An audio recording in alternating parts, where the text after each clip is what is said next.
किसी भी केस की हिस्ट्री का भी एक बेसिक प्रोटोकॉल होता है। ये जो प्रोटोकॉल हम बताएंगे वो सारे केस पे अप्लाई होगा। इसको बहुत ध्यान से पढ़िएगा और सुनिएगा। केस का पहला पार्ट होता है हिस्ट्री। हिस्ट्री के 10 पॉइंट होते हैं, उसको एक सीरियल ऑर्डर में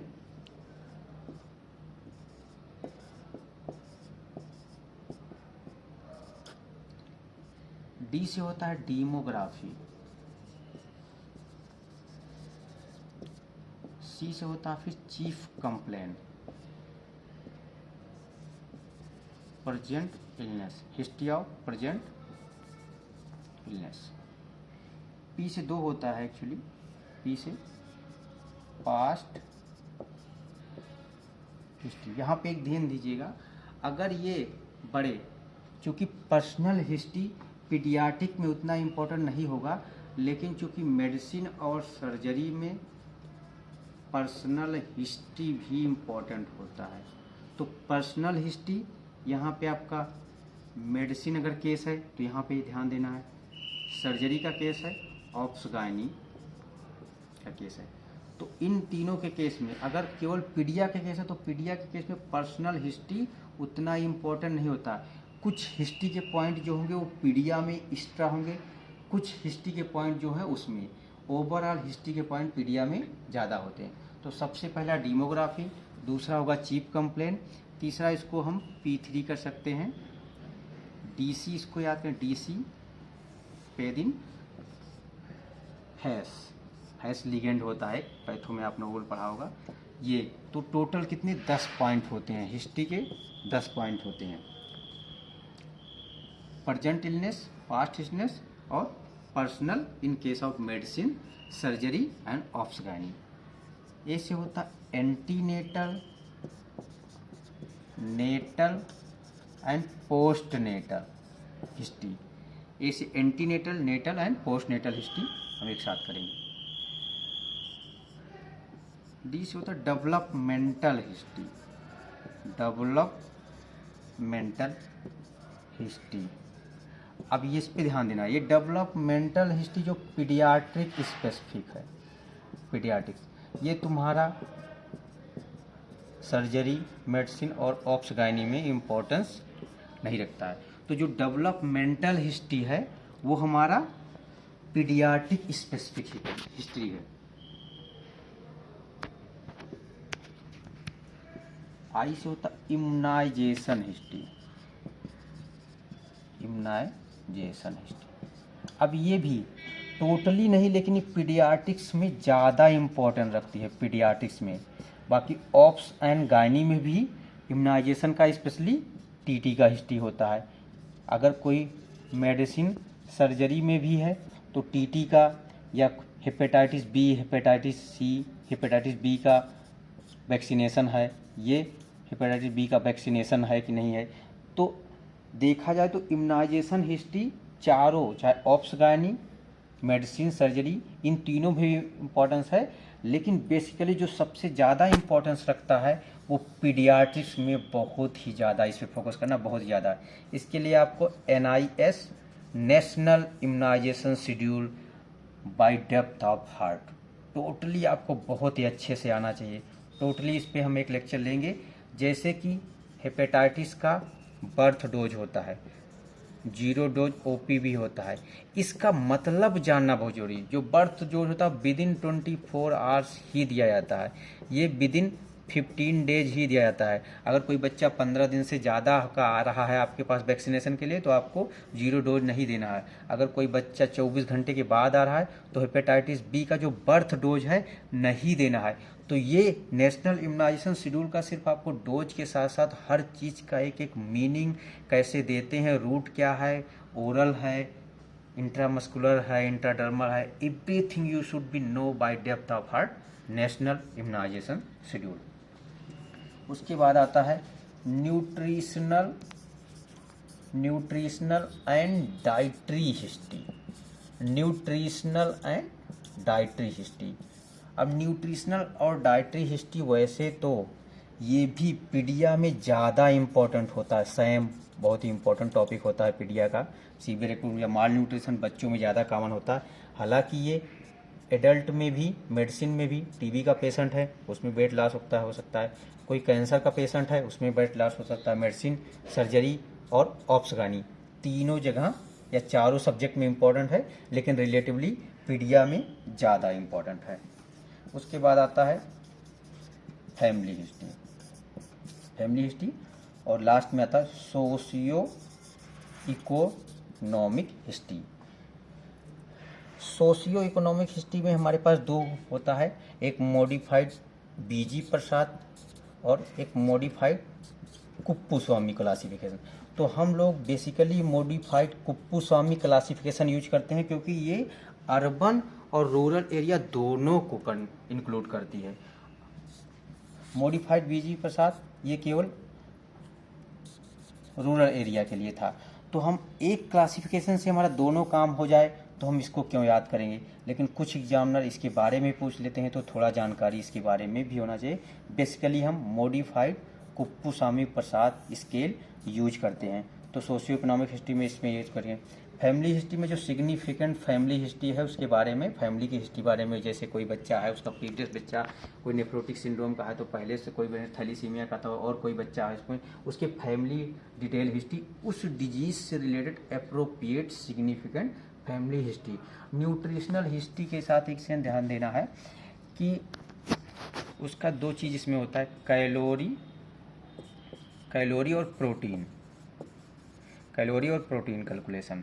इसमें कैलोरी और प्रोटीन एक तो होता है ड्यूरिंग इलनेस और बिफोर इलनेस, बहुत सारी जगह ड्यूरिंग इलनेस, बिफोर इलनेस, लेकिन क्योंकि कोई माल न्यूट्रिशन में गया है तो बिफोर इलनेस के कारण ही जाएगा।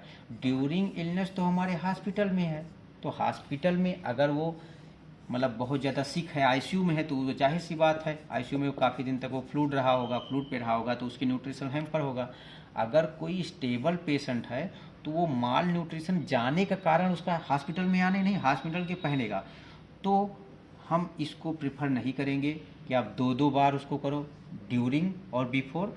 हॉस्पिटल से पहले एक उसी का आपका कैलकुलेट करना है कैलोरी, रिक्वायर्ड कैलोरी क्या है और रिक्वायर्ड कैलोरी क्या है, रिक्वायर्ड प्रोटीन क्या है, और उसके बाद पेशेंट का करंटली कितना ले रहा है।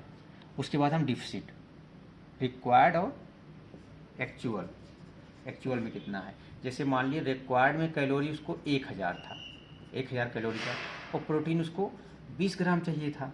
अब वो ले कितना रहा है 800 और प्रोटीन ले रहा है वो 16, तो इसका मतलब ये 200 किलो कैलोरी लैग कर रहा है, डेफिसिट है, और प्रोटीन वो 4 ग्राम।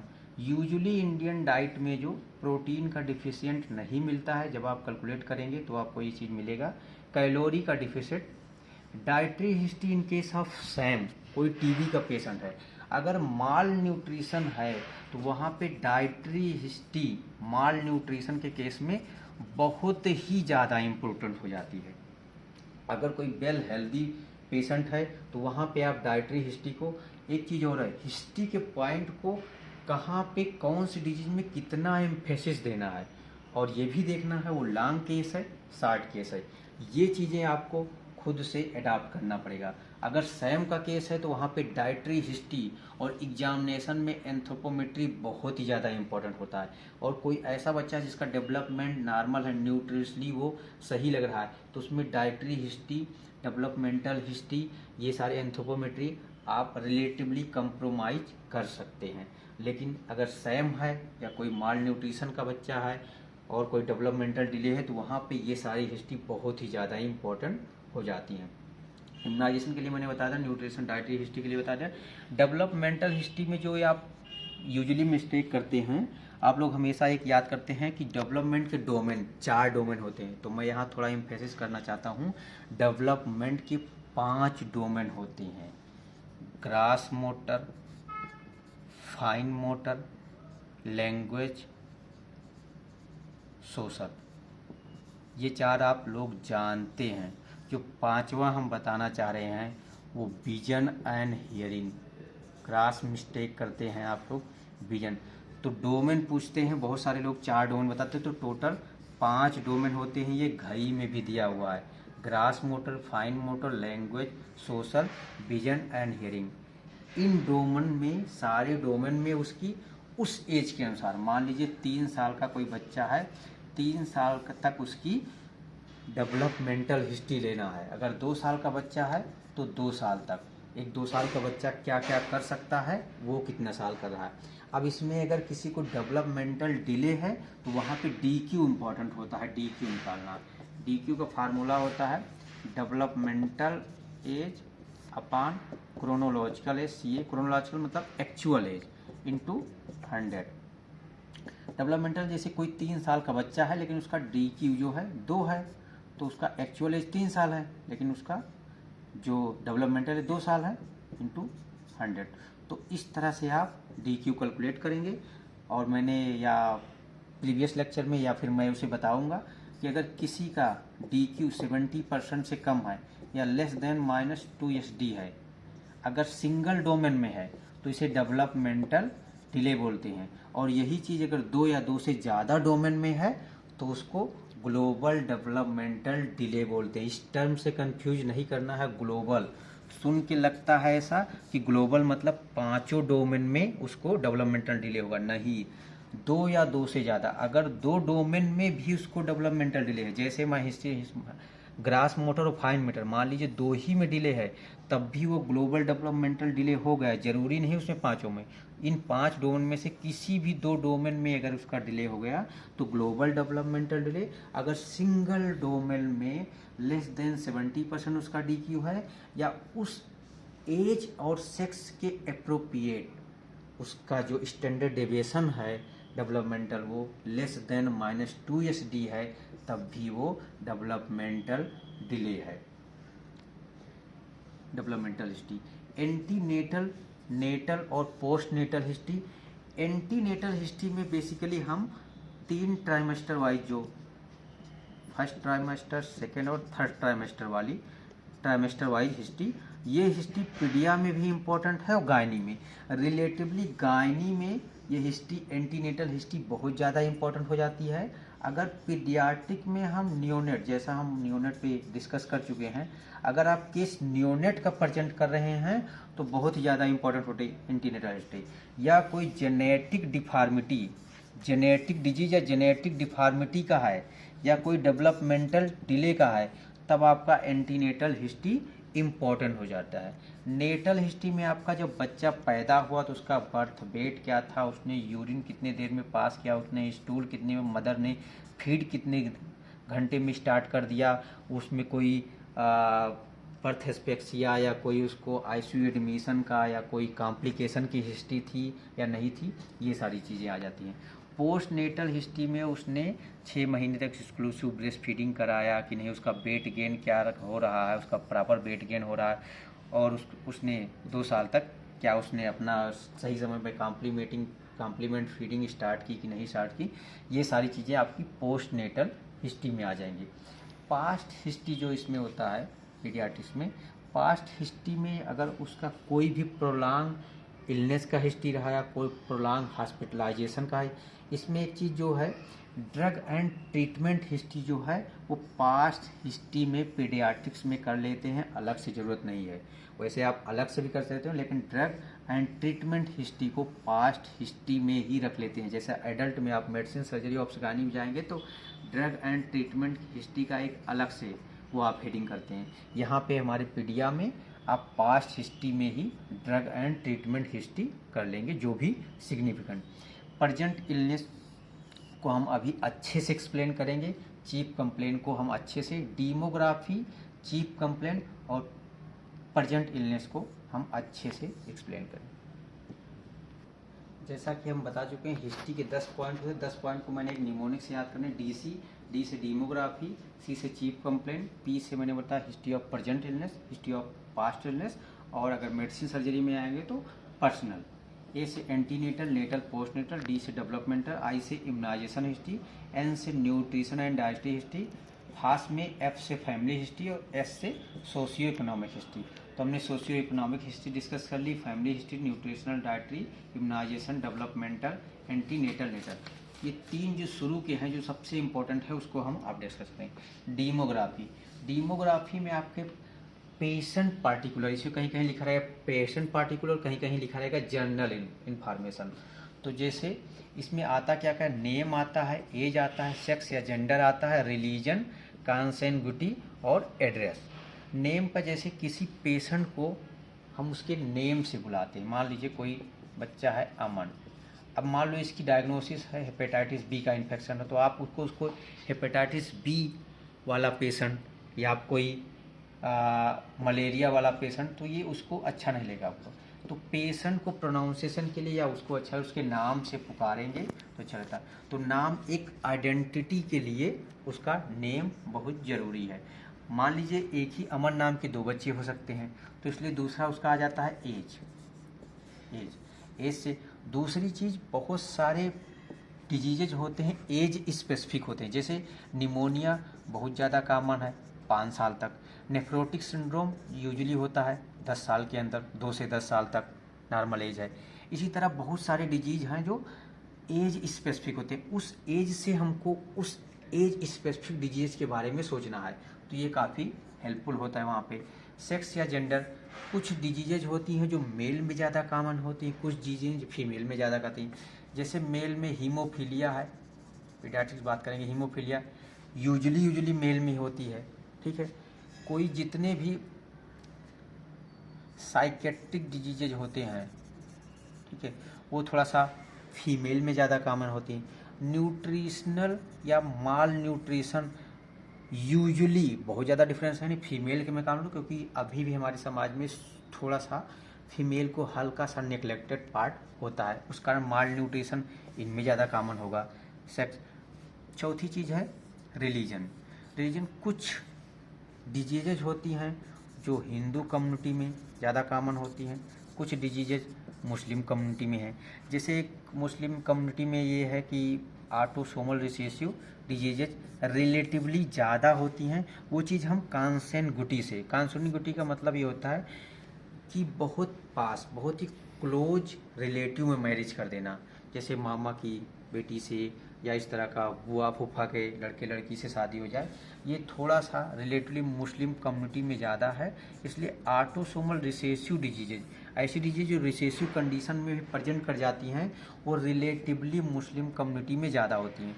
तो रिलीजन ऑन कॉन्सिग्युटी का ये सिग्निफिकेंट है। उसके बाद एड्रेस, एड्रेस या दूसरे शब्दों में कहें लोकेलिटी। लोकेलिटी का ये मतलब है जैसे कुछ चीज़ें इंडेमिक होती हैं, एरिया स्पेसिफिक होती है, जैसे गोरखपुर का ले लीजिए आप, गोरखपुर में जापानीज एन्सेफेलाइटिस बहुत ज़्यादा कॉमन है। जैसे पहले था हिमालयन बेल्ट, जो था हिमालयन बेल्ट में आयोडीन डिफिशिएंसी डिजीज ज़्यादा कॉमन थी, जो हिमालयन बेल्ट था वहाँ पे आयोडीन डिफिशिएंसी डिजीज।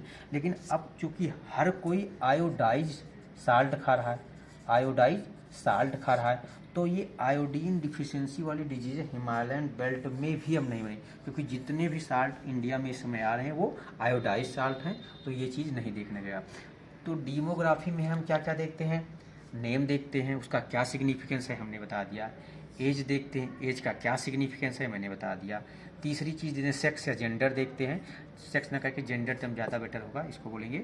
जेंडर के क्या सिग्निफिकेंस है हमने बता दिया।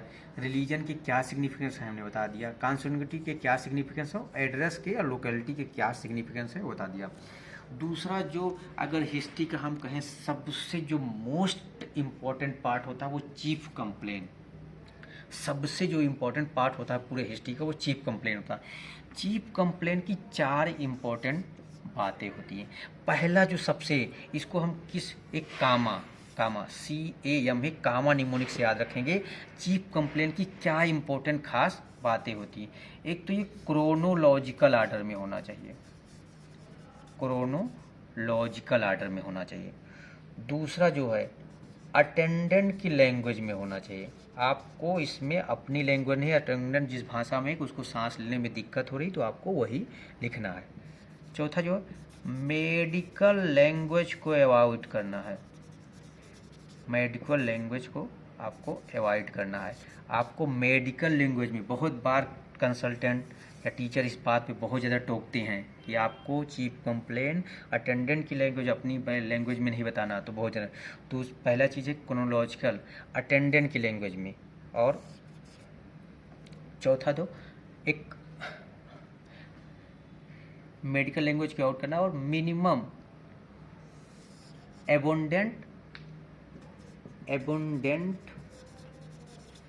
मिनिमम सिग्निफिकेंट नंबर में। ध्यान दीजिएगा, एबोंडेंट का मतलब पर्याप्त होना चाहिए, पर्याप्त, और मिनिमम बहुत ज़्यादा नहीं होना, सिग्निफिकेंट नंबर में होना चाहिए। जैसे मान लीजिए किसी का चीफ कंप्लेन का मतलब होता है चीफ, मतलब मुख्य लोग जो होते हैं, चीफ लोग होते हैं। जैसे चीफ मिनिस्टर होते हैं, एक होते हैं या दो होते हैं, यूपी में दो सब हो जाते हैं, तो एक मेन चीफ मिनिस्टर, तो उप मुख्यमंत्री 3 हो जाते हैं। तो आपको 3-4 से बड़ा नहीं करना है। लेकिन इसमें ये भी है, एबोंडेंट इसलिए बोल रहे हैं कि ऐसा नहीं कोई मान लीजिए 5, कहीं पे 5 सिग्निफिकेंट हो रहे हैं, तो आपको ये भी नहीं करना कि नहीं हमको 3 ही लेना है। तो इसलिए मिनिमम सिग्निफिकेंट नंबर, इसको हम ये कर सकते हैं कि अटेंडेंट लैंग्वेज में, और ये मिनिमम सिग्निफिकेंट नंबर में होना चाहिए। तो आपका क्या होगा, एक तो क्रोनोलॉजिकल आर्डर में होना चाहिए। क्रोनोलॉजिकल आर्डर जैसे किसी को fever, cough, difficulty in breathing complain से आया, ये आपका 4 दिन से था, ये 3 दिन से आपका, ये 2 दिन से, तो आपको ये सीक्वेंस में लिखना है। इसका मतलब ये नहीं डिफ़िकल्टी इन ब्रीदिंग 2 दिन से लिख रहे हैं, ये नहीं। आपको इससे ये पता चलेगा कौन पहले आया, पहले फीवर आया, उसके बाद कफ आया, उसके बाद डिफ़िकल्टी इन ब्रीदिंग। इससे आपका टोटली आपका ध्यान जाएगा कि ये निमोनिया का केस लग रहा है, ये निमोनिया की तरफ। तो कभी कभी आपका केवल हिस्ट्री, चीफ कंप्लेन से आप सीधे डायग्नोसिस की तरफ पहुंच जाते हैं। तो ये क्रोनोलॉजिकल आर्डर में होना चाहिए पहला। दूसरा अटेंडेंट की लैंग्वेज में होना चाहिए, दूसरा जो है अटेंडेंट की लैंग्वेज होना। तीसरा जो है एम से मिनिमम सिग्निफिकेंट, मिनिमम होना चाहिए लेकिन सिग्निफिकेंट होना चाहिए, सिग्निफिकेंट नंबर में। ये नहीं कि अगर आप मिनिमम के चक्कर में आप कम कर दें, सिग्निफिकेंट है तो लेना है। और avoid medical language, medical language को, सी से क्रोनोलॉजिकल आर्डर, ए से अटेंडेंट की लैंग्वेज में होना चाहिए, एम से मिनिमम सिग्निफिकेंट नंबर होना चाहिए, ए से avoid medical term, medical terminology को अवॉइड करना। ये 4 इंपॉर्टेंट बातें याद रखनी है चीफ कंप्लेंट के लिए। उसके बाद आते हैं history of present illness. Actually history of present illness जो होती है वो चीफ कंप्लेंट का इलेबोरेशन होता है, चीफ कंप्लेंट का विस्तृत फॉर्म होता है। किस प्रेजेंस में, ओपीडी में। ओपीडी बोले तो ऑनसेट, प्रोग्रेशन एंड ड्यूरेशन। जो आपका चीफ कंप्लेन है उसी को हम 3 चीज़ों में, उसका ऑनसेट क्या था, उसका प्रोग्रेशन क्या था, उसका ड्यूरेशन। जैसे हमने ड्यूरेशन तो वैसे मान लो फीवर था 4 डेज, अब फीवर का सडन ऑनसेट है या इंसीडियस ऑनसेट है। प्रोग्रेसिव था, नॉन प्रोग्रेसिव था, स्टैटिक था, सारा मतलब अभी हम समझाएंगे। अगर इंसीडियस और सडन आंसर, जैसे फीवर तो सडन ही आंसर हो, इंसीडियस और सडन आंसर का मतलब समझिए। सडन आंसर जैसे आपको ये एग्जैक्ट पता हो कि हमें 2 बजे बुखार आया, 2 बजे एकदम अगर टाइम स्पेसिफिक है, और अगर आपको ये नहीं है कि 2 बजे से लग रहा 2 बजे या 4 बजे, क्योंकि उसका इतना स्लो फ्रीक्वेंसी था, बहुत स्लो था, मलेज टाइप का था कि आपको एग्जैक्ट टाइम पता नहीं है कि 2 बजे से भी हो सकता है, 4 बजे से हो, 6 बजे से।